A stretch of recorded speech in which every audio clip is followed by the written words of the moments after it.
L'utilisation du terme conspirationniste remonte à l'assassinat de John Fitzgerald Kennedy. C'est à cette époque qu'il a été adopté par les médias et qu'il est entré dans le langage courant. Je vais revenir sur cette étude qui a été faite pour l'Institut Jean Jaurès et qui montre que 8 Français sur 10 seraient convaincus par au moins une théorie du complot. C'est donc un sondage de l'IFOP. Selon cette étude, 79% des Français, je dis bien, croient au moins à une théorie du complot. 79% des Français interrogés par l'IFOP croient à au moins une théorie du complot. Le développement du complotisme, et en particulier dans la jeune génération, répond, je pense, à un état des lieux qui est très simple, c'est que cette génération-là, aujourd'hui, est complètement désabusée. Elle ne croit plus en grand-chose. On ne lui offre plus un récit national entraînant, galvanisant, conquérant. Si l'on en croit l'analyse de Gérard Bronner, sociologue et professeur à l'Université de Paris Diderot, qui s'exprime ici dans les colonnes de Libération, eh bien, on adhérerait à la théorie du complot quand le réel est décevant. Ce qui justifierait qu'on aille chercher des vérités ailleurs. D'abord, on se rend compte que le complotiste, la personne complotiste, n'est pas forcément un individu totalement allumé, ni coupé du monde. Elle ne croit pas. Elle ne croit pas.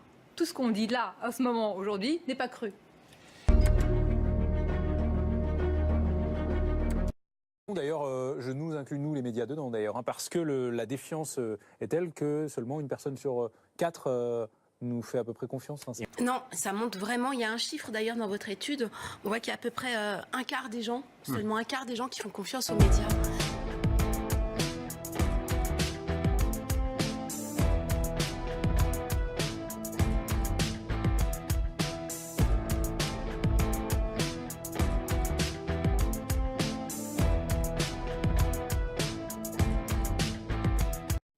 Le directeur des études à la Fondation Jean Jaurès qui a commandé l'étude sur le complotisme.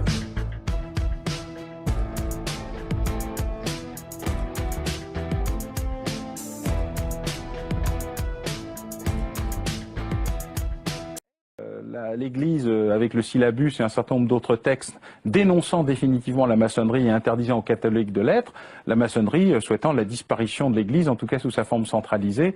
Fort heureusement, Jean Jaurès trouvera les mots permettant de trouver la solution par la loi de 1905, avec sa fameuse phrase, la France n'est pas schismatique, elle est révolutionnaire, et donc il permettra la solution par la loi de séparation qui permet à tout un chacun de cohabiter.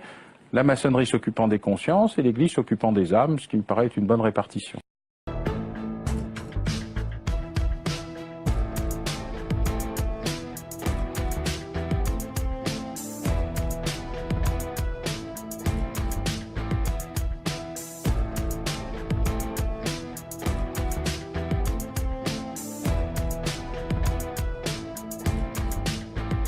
Gérard Collomb, lui, a décroché le César du premier rôle dans sa ville, Lyon, dont il est maire, mais il aimerait bien monter à l'assaut de Paris, et c'est pourquoi pas, on ne sait jamais, du pays tout entier. Il a beaucoup de bon sens et des propositions à revendre. Au sein même de l'Assemblée et du Sénat, ils sont 150, réunis dans la fraternelle parlementaire, sorte de vigie des valeurs républicaines. Nous portons des idées qui vont au-delà des limites de nos partis. Notre combat, c'est de faire prévaloir la loi des hommes sur la loi de Dieu.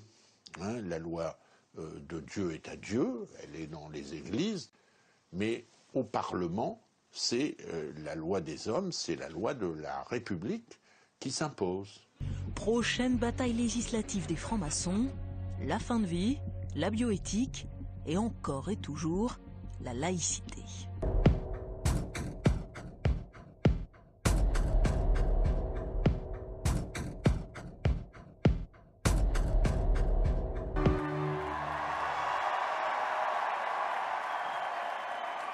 Bonjour Monsieur Le Pen.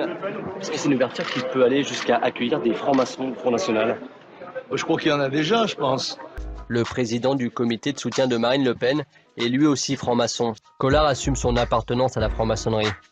Il dit être frère depuis l'âge de 18 ans. L'avocat médiatique se revendique de la Grande Loge nationale de France. Une obédience classée à droite. C'est bon, on va parler de mes 80 pas discuter jusqu'à la nuit de savoir si je rentre dans ce temple avec un tablier ou sans. Ça ne présente aucune espèce d'intérêt. Donc je dis, la maçonnerie est fondamentale dans la défense de la République. J'appartiens philosophiquement au courant des Lumières et c'est ma référence ultime. Qu'est-ce que je peux vous dire de plus? Le reste, ça me regarde pas. On ne vous demandera rien de plus, Jean-Luc Mélenchon.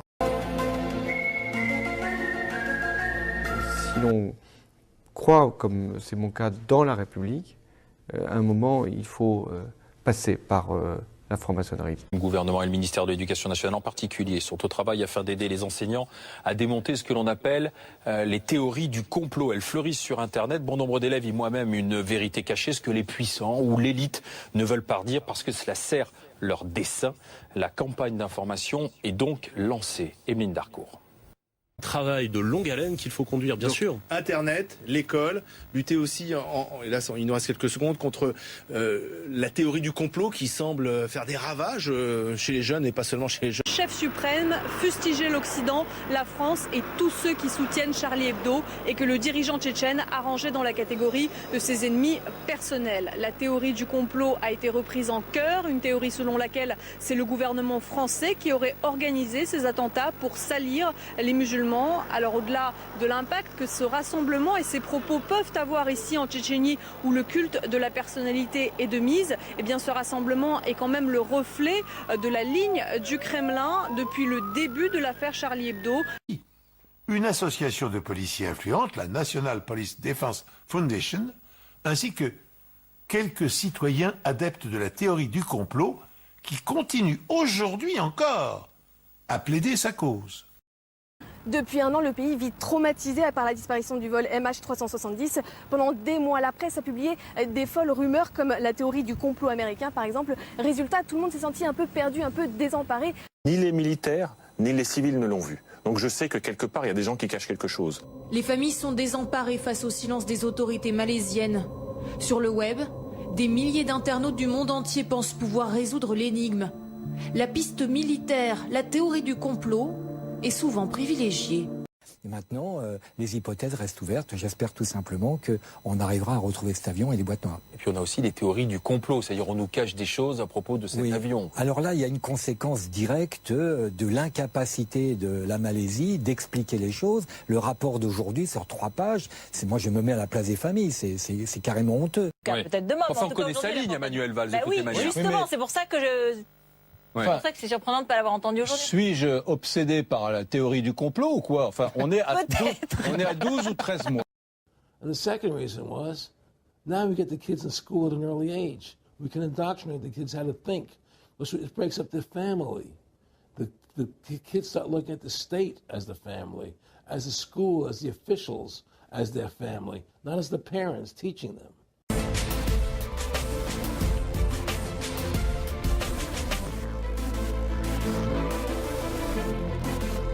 Les théories complotistes, c'est toujours des théories de la facilité. Ça permet de donner une seule explication aux choses. Eh bien, l'école républicaine, c'est l'exact inverse. C'est de montrer que la vie est complexe, la vie est belle, et elle doit être décodée, décryptée grâce aux outils que l'on apprend à l'école. L'éducation et l'école où on fait dans le détail. Et on prend du recul sur les choses. On n'est pas dans l'instantanéité d'Internet où on voit une affirmation sans savoir si elle est une information. Je pense que le combat finalement face à ce phénomène-là, c'est le combat des Lumières, le combat de la science et de la raison face aux croyances et face à tout dogme finalement quel qu'il soit. Et dans les croyances, on inclut évidemment toutes les théories qu'on a citées et qu'on a testées dans l'enquête. C'est vraiment ça le combat, je pense, le combat du siècle. La tendance au tout se vaut, vous la retrouvez pas plus loin qu'à l'école par ailleurs. Mais le débat entre la croyance de l'élève versus la parole du professeur, est-ce qu'il faut rentrer en conflit? Est-ce qu'il faut laisser l'élève faire part de sa croyance et ne pas le troubler, etc. Bon, au contraire, je pense que pour répondre au phénomène qu'on voit là et à ce qu'on voit auprès des 18-24 ans, je pense qu'il faut être très clair là-dessus et qu'il faut arrêter ce tout se vaut et qu'il faut trancher sur la raison est une chose et la croyance est une autre. Je vous remercie, madame, pour cette intervention et je crois que tous les francs-maçons ici présents se sont tout à fait retrouvés à travers vos propos sur l'école qui collent complètement avec ce que nous allons pouvoir exposer aujourd'hui. Moi, je vais vous remettre une médaille de la Grande Loge féminine de France. Merci encore. Merci. Je crois que le grand problème de notre société aujourd'hui, c'est précisément qu'il n'y a pas de complot. Je m'explique. C'est rassurant un complot. Un complot, ça veut dire qu'il y a des personnes qui contrôlent. Ça veut dire qu'il y a des gens qui sont aux manettes. Or, le grand problème de notre société aujourd'hui, c'est que c'est une société qui est extrêmement faible. C'est un château de cartes, aussi bien dans le monde de la finance. Il y a quand même les Rockefeller, les gens comme les Rothschild, les grosses familles qui dominent quand même les continents. Donc c'est même pas la France, on parle des continents. C'est des familles qui ont grandi en 1827 avec des familles à 5 garçons où ils s'expandent. Vous parlez Je des dis c'est au-dessus de tout ce qu'on parle. Peut-être, mais je pense qu'il y a tout un tas d'événements quand même qu'il faut prendre en compte. Enfin, on se souvient du nuage. Septembre. Alors, le nuage de Tchernobyl, qui s'arrête à la frontière. Pas de complot. Alors cette catastrophe, vous le savez, vous vous en rappelez, c'était accompagné d'un mensonge d'État en France. Le nuage radioactif s'était soi-disant arrêté comme par miracle à nos frontières, selon les autorités de l'époque. Un discours trompeur. En France, l'anticyclone des Açores s'est développé. La météo affirme qu'il restera jusqu'à vendredi prochain suffisamment puissant pour offrir une véritable barrière de protection. Il bloque en effet toutes les perturbations venant de l'Est. À l'époque, en 86, tout le monde faisait confiance aux autorités de l'État. Et le fait qu'on démontre, preuve à l'appui, scientifiquement, qu'on nous avait menti, ça a été vraiment une révolution culturelle. La plus importante en termes d'adhésion et qui en termes de politique publique doit inquiéter ou en tout cas doit interroger nos pouvoirs publics, je crois, c'est la théorie s'agissant des vaccins, où là on a 55% des Français qui considèrent que l'industrie pharmaceutique est de mèche avec le ministère de la Santé pour cacher la nocivité des vaccins.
Mis à part les théories du complot qui circulent, disant que c'était planifié depuis des années et que le gouvernement est complice, je veux parler du fait que...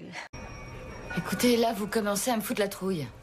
Vous êtes quoi? De ces obsédés de la conspiration ou je sais pas quoi? Bonne théorie. Mieux que celle des Illuminati faisant monter le prix de l'essence et que les premiers pas de l'homme sur la Lune filmés à Burbank. C'est ridicule.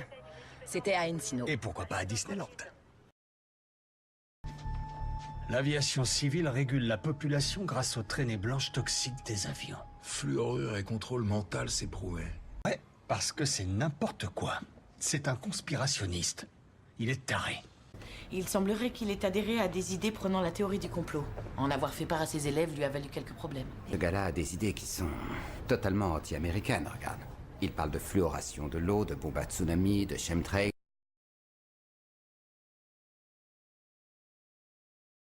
Vous ne trouvez pas qu'elle est plutôt bizarre, cette scène de crime?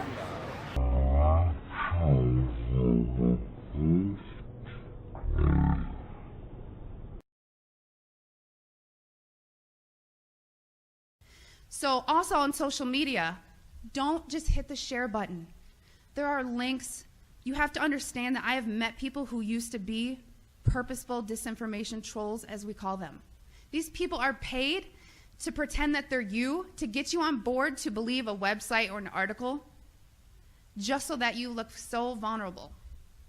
And then later it will be deemed non-credible, and then you look non-credible. Vous vous êtes laissé convaincre par les théories conspirationnistes de votre ami Case. Il n'y a aucune preuve qui confirme que vous ayez été hacké. Vous autres, les théoriciens du complot, vous commencez vraiment à me casser les couilles. Non, ok, alors oui, t'es cinglé si tu crois à la théorie du complot. And people approached me knowing what I did for a living and said, have you ever heard of chemtrails? Well, I hadn't. And that sparked my interest. So I went online and I looked at chemtrails. I saw a lot of, debunking, a lot of sites that were just kind of calling it a conspiracy theory. And I thought, well, geez, this is what I do for a living. Preventive health, making sure that people are not getting sick, especially in the workplace, and by things that we're doing that can affect, human health and the environment. To summarize it, in an attempt to debunk this conspiracy theory as I thought it was, I didn't debunk it. It literally changed my life. Like I said, this is hard for me because it's not easy standing here and telling my story.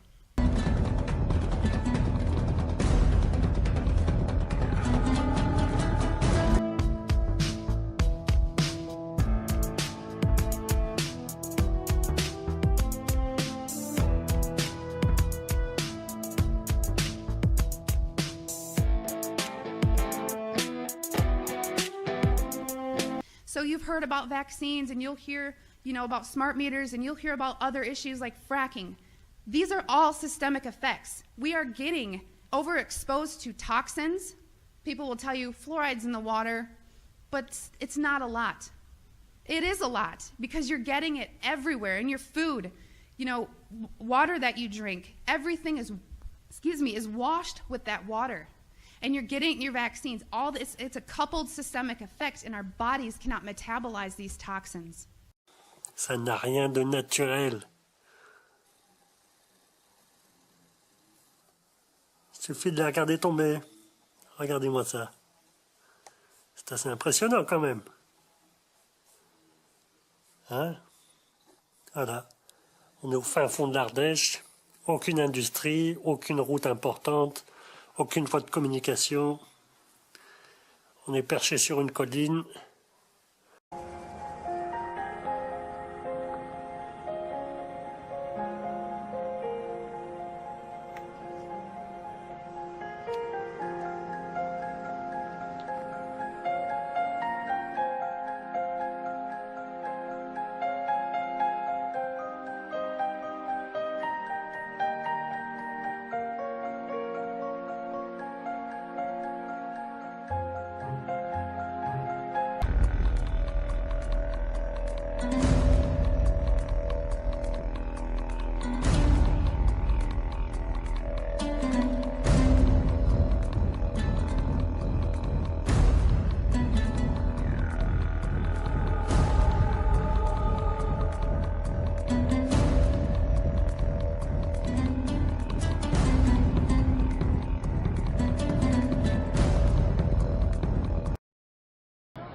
Il est 10h30, heure locale. La deuxième tour du World Trade Center a commencé à exploser par le sommet, Il y a eu d'énormes explosions, on ne voyait plus rien. Les autorités locales et fédérales affirment que l'aire de Manhattan ne présente aucun danger et qu'il n'y a aucun risque d'épidémie. Mais le ministère de la Santé a fait dépêcher ici une équipe de 35 médecins spécialistes par précaution. Et après la tragédie, ce sont les dizaines de milliers de personnes souffrant de maladies respiratoires ou d'affections cutanées que les médecins ont baptisé le syndrome du 11 septembre. 40 000 personnes ont déblayé les décombres dans des vapeurs toxiques sans être averties du danger, souvent sans masque ni gants et ce pendant plusieurs semaines. Several moments of silence, marking the times that the hijacked jets placed roses on the site for a flower arrangement that will.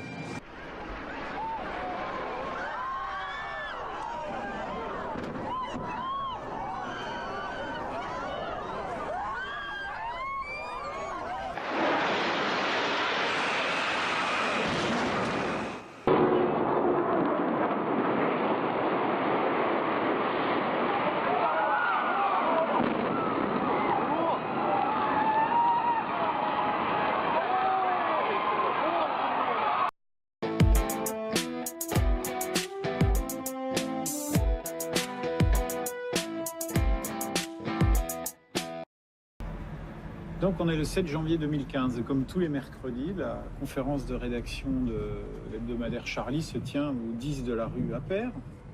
Les frères Kouachi arrivent en voiture donc, par ici. Ils connaissent l'adresse de la rue Appert, lourdement armés. Ils sont cagoulés, voilà, complètement déterminés. Ils préparent manifestement cette affaire depuis de longs mois.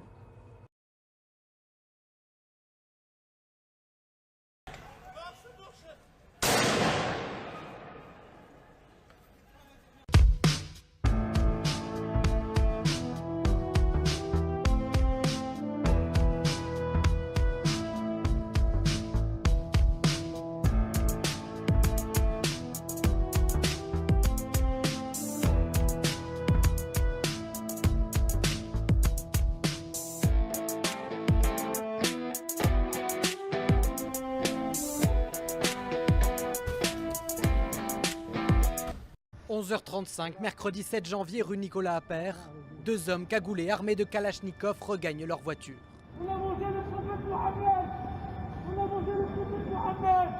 Les frères Kouachi revendiquent l'assassinat des dessinateurs de Charlie Hebdo, quelques minutes plus tôt.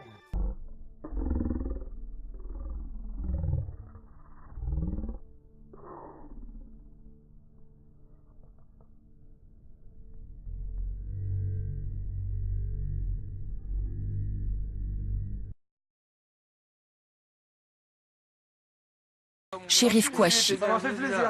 Nous le voyons sur ces images d'un film associatif tourné durant l'été 2004. Et vers 11h, 3 individus cagoulés, lourdement armés, ont pénétré au siège de Charlie Hebdo.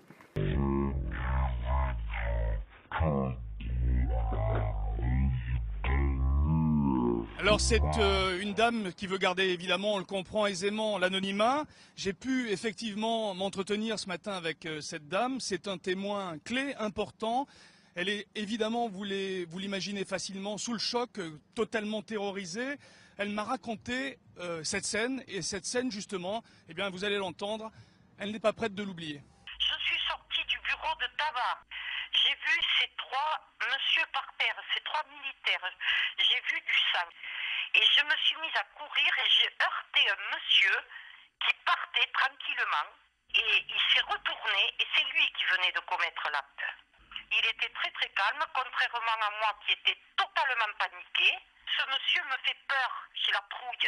Quand on est capable de commettre le meurtre qu'il a commis de sang-froid comme il a fait, c'est un monstre. Alors cette dame, évidemment, bien sûr, puisque le témoignage est capital, a été entendu hier soir par les hommes du SRPJ.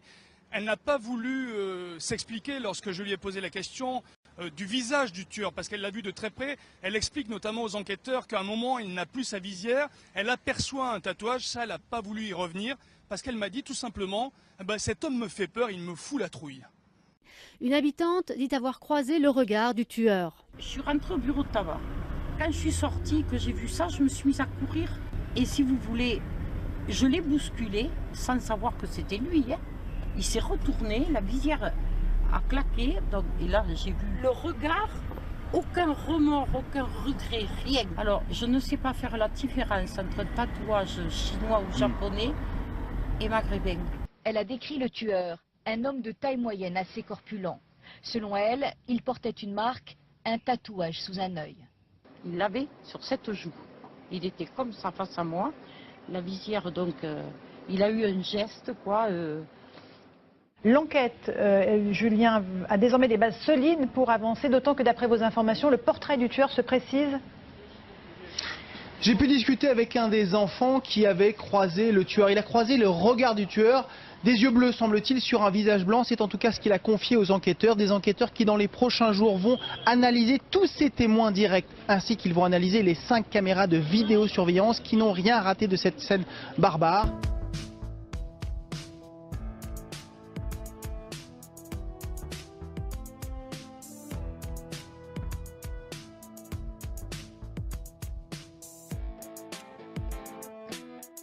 Quelles sont les informations que vous avez exactement à l'heure actuelle ? Alors l'information que j'ai et qui, vous le disiez, reste à confirmer, c'est que l'individu a été interpellé. Alors j'ignore encore dans quelles circonstances, s'il s'est rendu ou si c'est le résultat d'un coup de force mené par justement les policiers du RAID. Alors ça, pour l'instant, on l'ignore. Les informations que j'ai sont très succinctes à l'heure qu'il est, mais tout est terminé apparemment. Individu interpellé. Je ne sais pas s'il y a eu échange de coups de feu. Je ne sais pas non plus si c'est le résultat des négociations. Mais en tout cas, cas, l'individu est interpellé. L'affaire est à présent apparemment bien terminée. Oui, effectivement, deux sources concordantes et complètement différentes l'une de l'autre. Une source dans l'entourage du président de la République qui effectue sa visite dans la caserne qui se trouve à quelques centaines de mètres d'ici en ce moment même nous affirme que l'homme a été interpellé. L'autre source est une source policière. C'est la même que cet homme qui nous donne des informations depuis ce matin, qui vient de me confirmer par SMS à l'instant que l'homme aurait été interpellé à son domicile. Alors nous n'avons aucune information pour l'instant sur d'éventuelles blessures ou sur l'état, sur la façon dont se sont déroulées les choses. Tout ce que l'on sait, c'est que l'homme serait à l'heure actuelle dans les mains du RAID.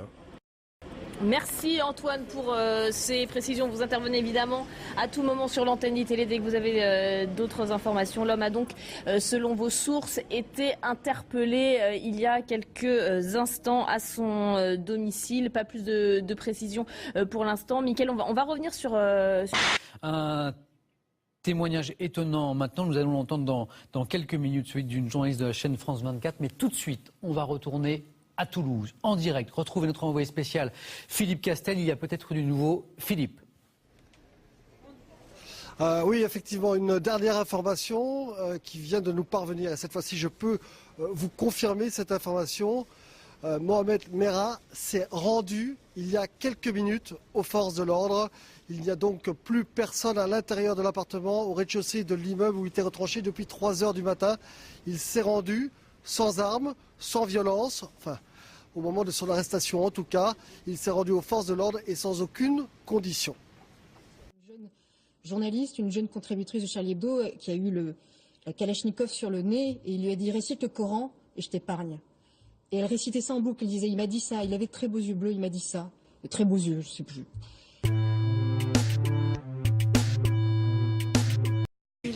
Lilith essaie de détruire les 66 sceaux pour libérer Lucifer.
il y a aussi au cœur de la cité des Dômes ceux qui s'interrogent.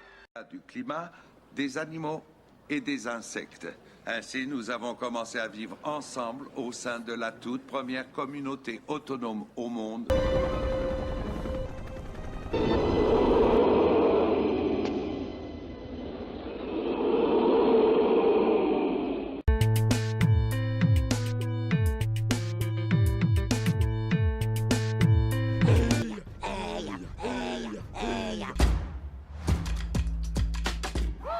Jawad Ben Daoud s'excuse, puis invoque son droit au silence. Il continuera toutefois à parler, mais le débat n'avance guère. Rescapé du 13 novembre, j'ai entendu cela, des choses comme ça. Bien sûr qu'il y a des choses indignes qui sont dites, oui, c'est pas le sujet. Mais pensons quand même à ces morts et à ces familles. Samia Ghali, votre réaction?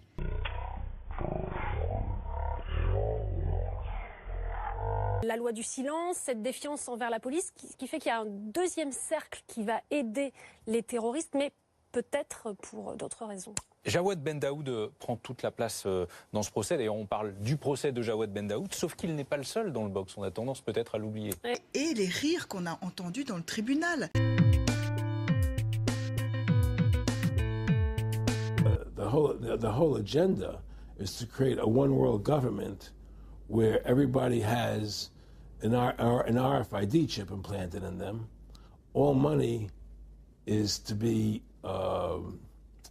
in those chips, right? There'll be no more cash. And this is getting me straight from Rockefeller himself. This is what they want to accomplish. And all money will be in your chips. And so instead of having cash, anytime you have money in your chip, they can take out whatever they want to take out whenever they want to.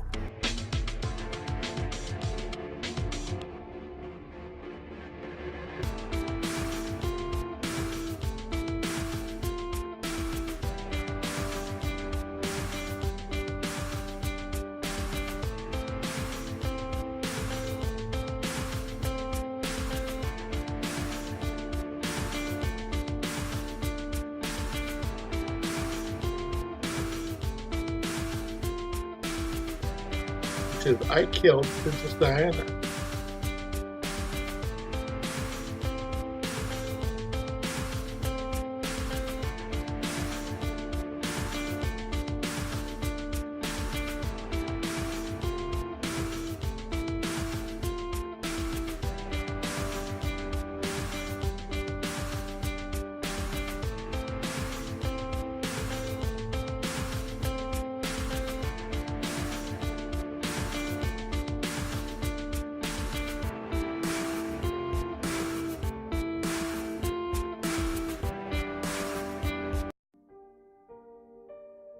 Daphne Caruana Galizia est morte. Après plusieurs menaces de mort, elle est décédée dans l'explosion de sa voiture.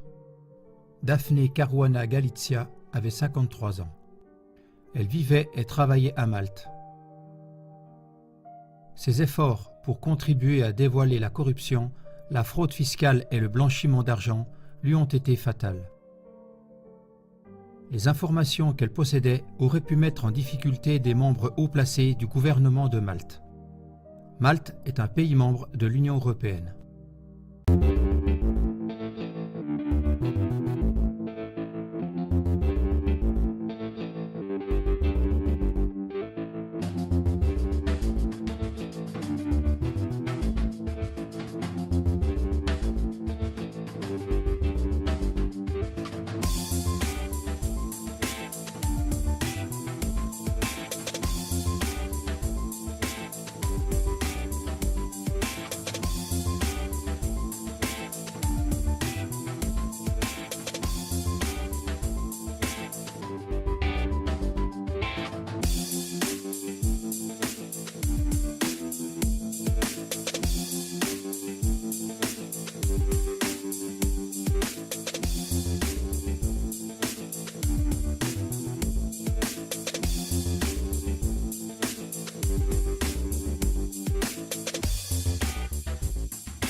The very word secrecy is repugnant in a free and open society.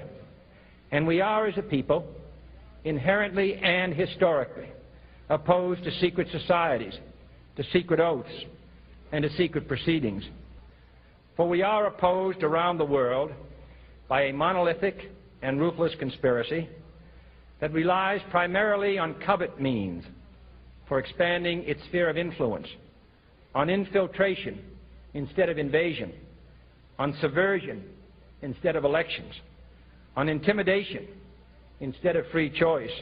It is a system which has conscripted vast human and material resources into the building of a tightly knit, highly efficient machine that combines military, diplomatic, intelligence, economic, scientific, and political operations. Its preparations are concealed, not published. Its mistakes are buried, not headlined. Its dissenters are silenced, not praised. No expenditure is questioned, no secret is revealed.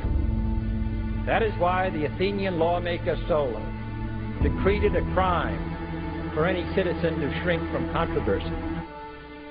I am asking your help in the tremendous task of informing and alerting the American people, confident that with your help, man will be what he was born to be, free and independent.